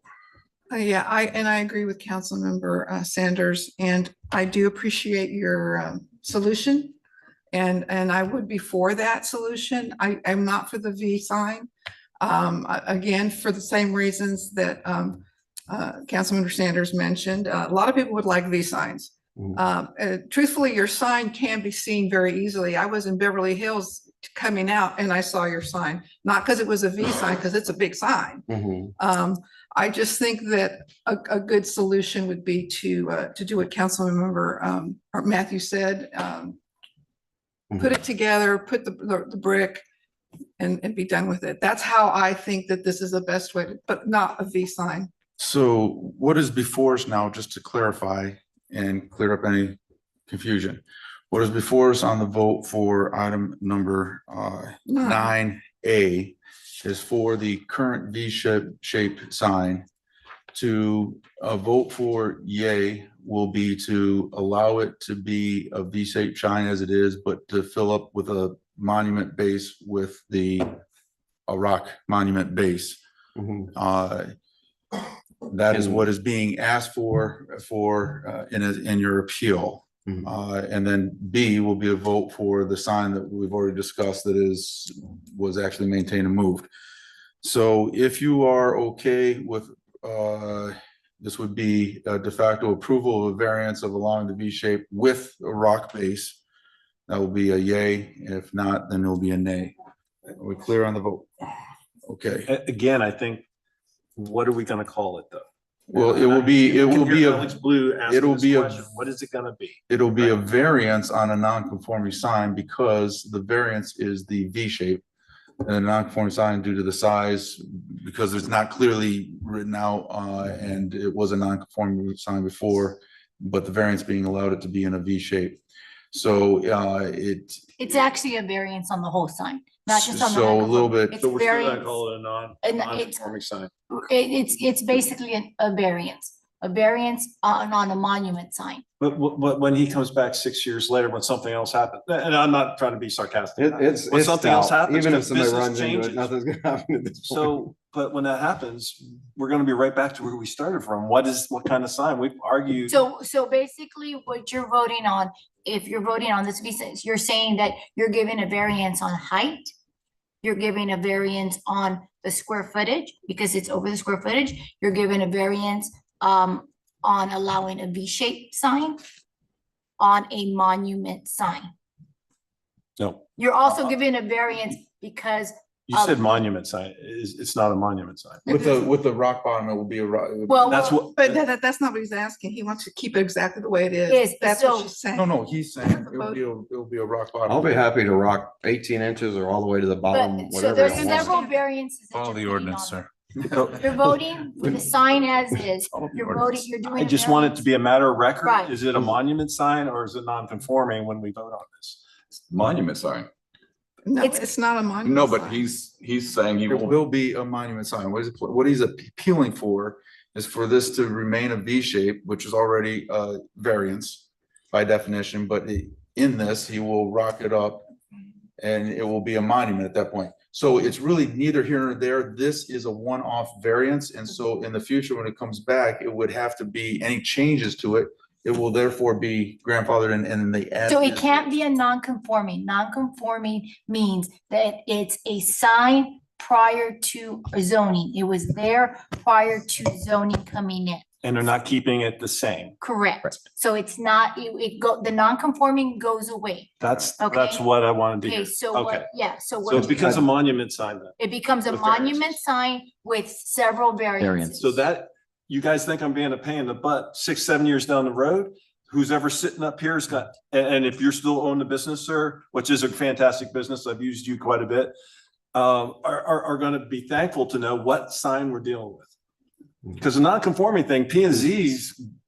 So, and- no, In- yeah, in- not, it's, In P and Z, they said that we went through all the stuff in P and Z, and the only thing that wasn't that we needed a variance for, when we shot the height and did everything, was the only thing we needed the variance for was the V. That was like the killing aspect of right, this. but let's now, let's get past that, P&Z. now that you're changing, you're making it this sign, the non-conforming goes away, because you had a non-conforming sign prior. And it was that if you had put that exact sign back in, I'm good, then sir. it stays as I'm a good. non-conforming. Yes, sir. But because you Changed didn't, it. it now changes it. It So- sounds silly, but that's the way our. No, that's the way. So basically now it's a monument sign with a variance on height, on square footage, I'm good. on V, and allowing a second sign on the bottom that is not a business. It's just information. Marion, based upon the previous discussion in P and Z, it was agreed that it was not a variance for height, simply because of the grade of the road being up here and the base of the sign being down here. There was. For the drainage ditch. Correct. So you can't expect them to have a short sign, then the sign's gonna be In that case, the sign itself is gonna be down here and you're gonna see half the sign when you're driving along the road. The bottom of our sign is actually below grade of the pavement. And So either way, this is much, just much like a PUD. non-conforming. It's an overall variance with Right. multi variances. What we're Well, we're what if- voting on, are we going to approve the overall variances for the sign as it is currently built, with the exception of adding a rock monument base? It will be here for a monument sign with a approved variance, or it will not be based upon your vote. Can I ask a question? I don't want to vote for the V shape, and that's why I would vote against this. But if we vote against this, can he still do another sign? I mean, It depends, The it vote- depends on the motion that passes tonight. If one fails, it doesn't stop someone else from making another motion. That someone else can make another motion. okay, and So if since it I made fails- the first motion, can I make the new motion? Well, That's up to the the- item, But we need to vote on this first. we have to vote on this first, and then if it fails, then you can make another motion. Okay, that's what Okay. I'd like to do. But right now, we're gonna have a vote on, a vote of yes is to approve. I just have a question too. I'm gonna be like Councilmember Sanders for record. So do you know the average grade? What is the height? that's in those pictures. I was like, we've got it in there. So basically the height, like see right there, that orange thing is the level. It's like a laser level. So where that orange is, that's actually the same height as the pavement. You see above his head, that orange thing on the side of that tape measure? But what, do you know a number? Gotta be 8, 9 feet. Well, the Flip to the other picture, you got the plywood height on it. is, yeah, the plywood is 8 foot, so it'd probably be, yeah, like 10, something like that. I'd Okay, so I say. mean, he would still need a variance on that part because code says it's 8 from average grade. From average grade, And this is a multi-variance request. right. But we need to list all the variances. Yeah, the final ordinance will need to list them all. Yes, we need to list all the variances. So you're doing a variance on height, on square footage, on a V shape, and on allowing the extra panel on the bottom, which is not an actual sign of a business. Description of. It's inventory. just a description. Okay. I don't vote. I just make sure that happens. So. Just one quick question. Sorry. That's all right. So I just want to understand, so my colleagues who are against the V-shaped sign, it's because it sets a precedence and they believe it's not needed, correct? That's. It's not in our ordinance. We're not allowed to have a V-shaped sign anywhere. It's in our ordinance that we're in this. So, Those reasons and others. but you can grant a variance. Yes. My whole point was you can't grant a variance to something that's non-conforming. Correct. So I think what I heard was, we're gonna now say that if we pass this with the monument on the bottom, we'll call it a monument sign. Mhm. And that gives us a lot more flexibility, and we get out of this non-conforming sign dilemma. Exactly. The problem is it doesn't have a monument on the bottom. No, but he's going to have to do Building, that. that's It part of doesn't matter. It's not there now. Okay, so You would have to, if this passes, it would be, Well, you would he- have to build it. Okay. And I'm unlike Diamond K, like I said, that guy was shady to begin with. So I promise you, if I say I'm gonna do something, I'll do it, and it will be rock. There's no question about it. Y'all tell me how high and it will be done. Like there won't, it's not gonna be pushed off and forgotten about, I'm sure in It general, will but be in writing that we're requiring the monument. That's the approval. Okay, fine. I still don't want the V shape. That's fine, that's what we'll have to vote. But you have to vote on I know it. that. I understand. I understand. Okay. Okay. So, descriptive say to the base will be to the bottom of your bottom sign of your rock monument sign, so we have something on record here. And any other questions before we vote whether this goes forward or we end up voting it down and going to another motion? Okay, so all in favor of approving We're just voting on A. Hey, what's A? not everything else we've discussed. right. So Everything that we discussed, the V shape, the current sign as it is with a rock bottom up to the base of the sign. If you want to approve that variance, you will vote yes. No, No. You need to No, we act on- can't. You need to Act act on on this sign. motion first, deny it, if that's what y'all want, and then. do And then that somebody other makes a new motion. Right. Okay. Because the motion That's- right now is to deny it. Correct. Procedural. Procedural then. Deny the existing. Correct. A, and then somebody else would make a new motion to consider it a monument sign. Correct. The motion made by Okay. Councilman Massey is to deny it. Okay, I agree with that. And that, so we have to vote on that first. If that fails, then that we need a new motion. so all in favor of approving as is in item 9A, say aye. All opposed? Nay. Okay. Okay. Do we have Yes, a secondary motion? We'd like I to, would propose that we modify it. That we Modify, consider it as a monument sign consider it as a monument sign and with a rock up to the bottom of the sign. and variances. And the Variances to include height, size, And V shape. shape. shape and the additional panel. And on the bottom. additional panel. do we have a second on that motion? A second. Second by Sanders. Okay. Think we've had all our discussion on that. So you put V shape on there? Yes, he did. V shape. So all in favor of the new motion to approve the sign essentially as is with the rock base up there as a monument sign with the variances for size, square footage, V shape, and descriptor sign on the bottom and height. Aye. Yeah. All in favor of that motion, say aye. Aye. All opposed? Nay. Okay, motion carries 4-1. Perhaps you could speak with your.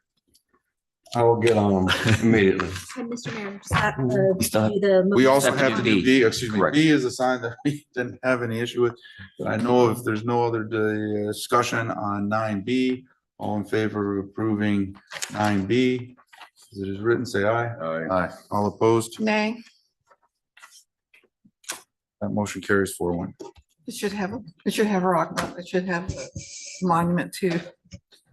That one was actually according to ordinance, but either way, That's what's still non-standard. That's still that's still considered non-conforming, Okay. just a relocation of. Right. non-conforming. And for the record, the old signs will come down. Yes. Please, thank you. It's not the same. Some of the places we post. Thank y'all. I just appreciate y'all like working with me. So far, it's just been like I talk and they just deny it. And Do so- understand that when you talk to staff and call them up, they only have the ability to be able to say no, yes, no, according to what the ordinance say. They have no choice and no ability to work outside the Yeah. lines. Even in P and Z though, I feel like they need to work with you or talk with you a little more. Thank you very much for coming. Appreciate that, sir. Get the specs on that monument. Oh, sorry. I was like, do y'all have like, is there a preference before I do the rock? Like any kind of rock or? It's in the code, sir. It's right in the code. Get with Michael tomorrow. Okay, Monday. Find Mr. Delgado, Mr. Michael Delgado, find him. Gallardo. Gallardo. Gallardo. Gallardo. I don't know, call him Gallardo, Mr. Gallardo. All right. Looking for a motion second to discuss, and take action on item number 10 is written. Mr. Mayor, move that we discuss and take action on 10 as written. Motion by Massey, second by I'll second. Trent. Okay, Councilmember Massey. Okay, so it looks like we have 5 allotted votes for the Bear Appraisal District Board of Directors for January 1st through December 31st, 2024. I looked through, all of them are acceptable, but what I think the one that I would like for us to consider, but giving our 5 votes to, is David Gannon, who is nominated by the Northside Independent School District. He has a lot of good qualifications. I think they're, kind of exceed some of the others. So that's kind of who I would like to give the votes to. Sir. I have no preference. I'm okay with what my colleague would like. Okay, let me just open it up. Is there anybody that has anybody else that would like to nominate or any preference one way or the other? Okay. So with no additional nominations, we have David Gannon. So I believe at this point we can take an action item to vote to approve David Gannon to be the recipient of our 5 votes. All in favor of David Gannon being nominated for our 5 votes, say aye. Aye. All opposed? Motion carries 5-0. Looking for motion and second to discuss and take action on item number 11 as written. I'll make a motion. We take action on item 11 as written. Motion by Merchant, second by, I'll second that. second by Sanders. This is an issue for some EDC expenditures on our playground, about $25,000. This is an ongoing, working with EDC to fulfill part of their mandate, which to increase the amenities of our city. This has been an ongoing discussion with executive meetings there. Thank you, gentlemen, for coming. I appreciate. Yes, sir. Thank you. Troop 309, excuse me, let me get that out there. And Thank you. and Troop as an 309. aside, thanks to the American Legion Post 309 for, I totally missed that earlier, Craig. I apologize. You had that nice note for me on that green paper. But this is not a lot to this, but we looked for EDC to provide us a list of amenities that they want to do. In lieu of having received anything from them, we from the city presented a number of ideas. They took a look at them and went through several discussions, came up with one they would like to do now. And that is a $25,000 playground equipment that'll be going on over here and on the city grounds for our small children's playground area. This will hopefully be the first in a series of things we see from the EDC, but this is a one step and one off. So really, the only thing that was up for vote here, unless we need discussion on it, would be to approve the expenditures because it exceeds $10,000 for EDC to go ahead and spend money on our playground. So I'll just start with who made the motion in case there are any comments. No, I don't have any comments. It's a great idea and I'm glad to see EDC moving along. Councilmember Sanders? I'm just looking forward to getting the committee heading in the right direction so we can kind of prioritize what we will continue to outfit the city parks. Excellent. I assume the committee is full. Pardon? The committee. The committee, the executive committee that's met is Craig and myself and For the playground, for the Parks Committee, it's gonna be Jen Sones and Craig. Is there room for any other individuals in the committee? I missed that. I saw an email the other day about it. oh, Now, we already have two Jen Sones and Craig Sanders. Okay. I volunteered. on that committee. We meet, it's supposed to be once a month, but sometimes it's once a quarter.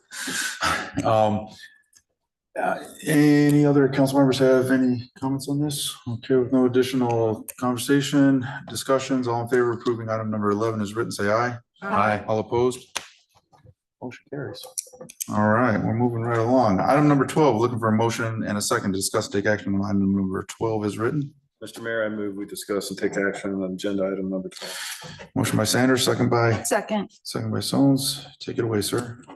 There's not a whole lot to talk about. I'm excited. Let's get this thing in there. Let's get the artwork there at the roundabout. And then everyone can do selfies in front of it. I'm really excited. I'm serious. This is gonna be a jaw dropper once this is all in place in Old Town. I'm excited. Jaw All right. dropper. Councilmember Sones. No, I don't have anything. It's great. No issue. Council members, any other comments? Excellent adjective, sir. Jaw dropper. Agree. I have one question. On the current paver set, I had known, we had discussed people buying pavers, or is that still going to be part of this? Yes, it'll be kind of a two-phase project. Right now, we want to get in and get the inner ring done, the rock wall. And then once it's complete, we'll be able to put up the kind of the project board to advertise the sale of the brick pavers, and then also have a image of the final art sculpture in the piece. We're looking at selling the pavers somewhere between $100 to $150 a piece. So it would give us potentially 6 to 8 months to sell those pavers before we then go in and install. We want to do a one-time install and not do these, piecemeal. Of course, yes. Okay. Huh?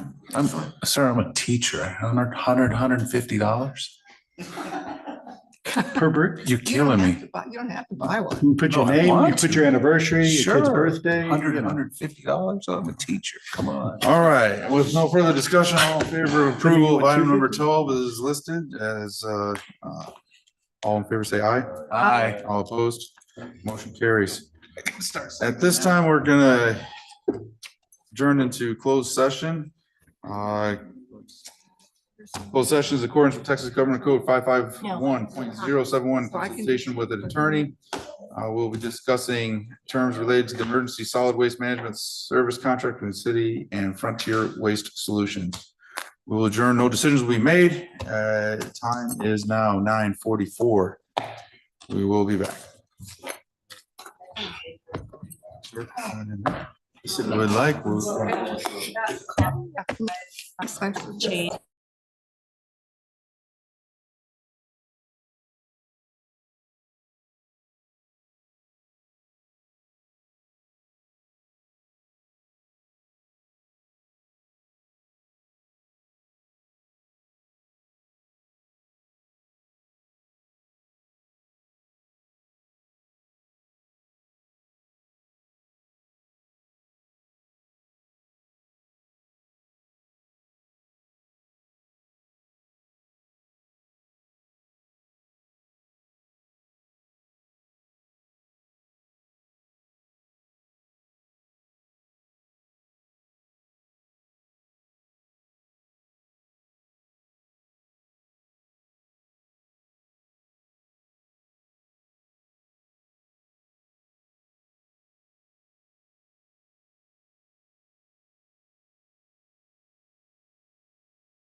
No, no, it wasn't convenient. Flash. Matt was. Well, I did what? All right, we are back in session. It is not 10:09, it is 9:09 as we are back in session. No decisions were made. At this point, we are going to go ahead and look for a motion, a second to discuss and take action on item number 14 as written. Motion. Motion by Cato, second by Massey. This item is dealing with what we were left with, an emergency situation of negotiating out for waste removal. Historically, we had a situation with Republic. They had bought out C6 and we had some service issues. Their CPI adjustment was denied because of service issues. They exercised an option to get out and back out of the contract, which was allowed them in the contract. They continue to provide service through the end of February of 2024 per contract. Due to the nature of these services, the law allows the city to be able to negotiate contract out. We had previously done a open bid process of which Frontier was a front runner, neck and neck with the C6. So we reached out to them to negotiate a contract for services to begin the 1st of March of 2024. The contract is online in the documentation, or will be posted, I guess, once we sign. This action item is basically to allow me to approve this contract and allow me to sign on behalf of the city this contract. It will provide for services for $30.15, which is close to equivalent with the cost of adjustment that we were going to experience with the previous contract. Slightly higher, but we've had some cost adjustments, but we also have some benefits that are coming out of this. Number one, we will no longer have to call in for a bulk and brush pickup. Bulk and brush will happen at the same time every other month. A total of 12 cubic yards of brush and or bulk will be picked up. Same time, same month. They will be going, well, actually it'll be, because it's citywide, we have the week and they'll be all coming through the same point of the week. We will schedule and figure out what day that is as we get a little closer, and we will broadcast that out through our communication channels. We have new pricing for commercial in there as well, but the big change there is, of course, not having to call in for brush. We did have a question, if we don't mind. We do have two representatives. I believe we have Kirk. We actually have three representatives here. Kirk is our regional area kind of operations manager. We have Tim, who is at corporate office, and I'm sorry, I forgot your Greg, and you work with actual day-to-day operations in the field, et cetera. Right. We do have one question. A lot of our residents, particularly really our older residents, some of them, not a lot of them, some of them have the old small handheld recycling bins, and they don't have much recycling, and they don't like having to, sometimes difficult for them to roll the big recycling thing out there. I know we have the rear thing. Are you all opposed that when you go on recycling and they just got a little bucket, you throw the bucket empty as opposed to the bins? Because of the fact that most of it is automated, and that's going to be automated too. You're using automated? We have on the recycle. Yeah, on the the recycles. So it'd be a 95-gallon cart like their trash. Oh, but Same thing. The recycle is an automated recycle. I got you. Yeah. But on the trash collection, it will be rear loaders. The trash collection is rear loaders. Okay. All right. Well, that is. May I just make just a question? So in the definitions, the contract, it defined a handicapped residential unit. And how does this apply? Like, the reason why I'm concerned about this is that it's a handful of people, but the emotions, it's physically hard for them, and their change is hard. And so that's going to be hard for them to give up the bin. Could we come up with another option? And we're not talking about, Marion, a lot of people. No. Where we could they could apply to be a handicap house Yeah. and get some help with, Right. just as something to offer them from, That's what we do. Yeah, that's what I would suggest is go ahead and give them the card and classify them as a handicap, and then our driver will get out. And he'll run up and grab it and bring it down. Roll it out. that would, Dump it, put it back. that would make Yes. We put a things so little much easier for handicap us. decal on. Yeah, we do that. There's a Front, decal that gets on it great. too, but it also on the route, because it's all electronic now. It'll show, hey, you gotta run up and get it. So you do that for both bins, Right, Yes. if they're marked as handicap, Yes. yeah, and you would know that when you stop. yes. It shows up on their. little- Sometimes because of the fact that she was saying there's not a whole lot, they might just look in and see a bag or two and grab it, run the bag down and not take the car, but if the Main car's thing, full, the they'll trash take is the car. Yeah. Okay. That, great. All right, perfect. Well, I think we held discussions that we need. Is there anything else that needed to be brought out that No. hadn't been already hashed? Okay. Well, all in favor of approving item number 14 as written, say aye. Aye. All opposed? Motion carries. Sure do Gentlemen, appreciate thank it. you very much. We look forward to doing business with you. We will get Yep. the contract and get signatures, and we look for a start, and we'll coordinate. And again, we'll be working with you to be able to stage Right. your That was materials something as we they're had coming in talked about before, dumpsters for a smooth transition. We'll work with you, Kirk. Yep. Reach out to you as we get a little I'm here closer. all the time.